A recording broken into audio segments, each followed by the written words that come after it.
It's Winnie the Pooh's favorite treat. It's sweet and sticky, and it's all produced by an industrious and intelligent insect whose miniature society is one of the most sophisticated in the animal kingdom. It all begins in a field where worker honeybees suck nectar from flower blossoms such as clover. They store it in their honey sac, then return to the hive where other worker bees suck it out and chew it, breaking down the nectar's complex sugars into two simple sugars called glucose and fructose. The bees then deposit the nectar into the cells of the wax honeycombs they've built. They fan it with their wings until most of its water content evaporates in the warm air of the beehive. What's left is thick and gooey honey. The bees then cap each honey-filled cell with beeswax. That's when the beekeeper steps in. Bees will sting if taken by surprise, so the beekeeper sprays the hive with smoke from burning pine needles, a scented warning that foreigners are about to enter the hive. Inside the hive are wooden frames hanging side by side, each holding a honeycomb. A hive can house hundreds of thousands of bees, all descendants of the prolific grand poobah of beedom, the queen bee. She's the big one in the middle. The queen bee lays up to 2,000 eggs a day, creating the workforce needed to feed and protect the colony. But the beekeeper tricks the colony's defenders. He replaces the hive's cover with a device called a bee escape, which smells like cherries.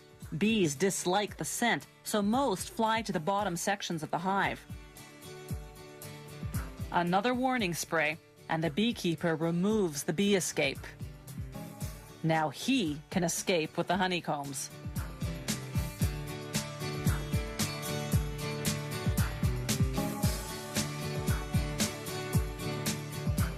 Inside the honey factory, they put the honeycomb frames on what's called an uncapping machine. Like a razor, it shaves the wax caps off the honey-filled cells of the combs. They scrape off the remnants manually.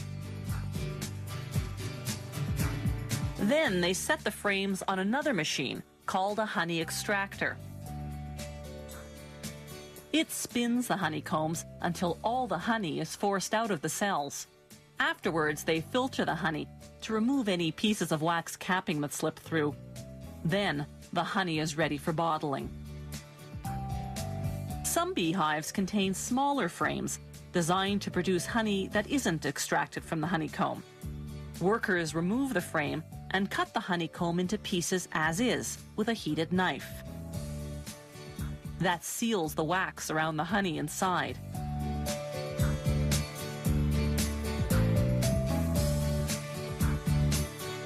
You eat it, wax and all. The beeswax lining of the honeycomb goes to make candles, furniture polish, lipsticks, and other products.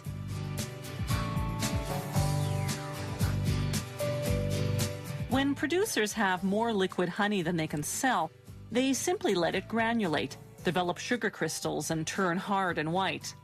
Then, when the orders come in, they return it to its original liquid form by heating it to 130 degrees Fahrenheit. They vacuum clean the jars.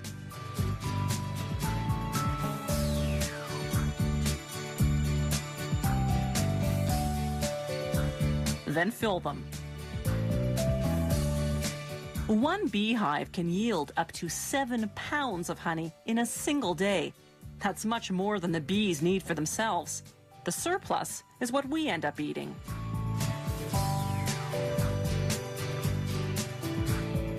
Honey production today is both efficient and humane. For centuries, the only way to harvest honey from hives had been to kill the bees. Then, in 1851, an American beekeeper invented a way to get the honey, yet spare the bees.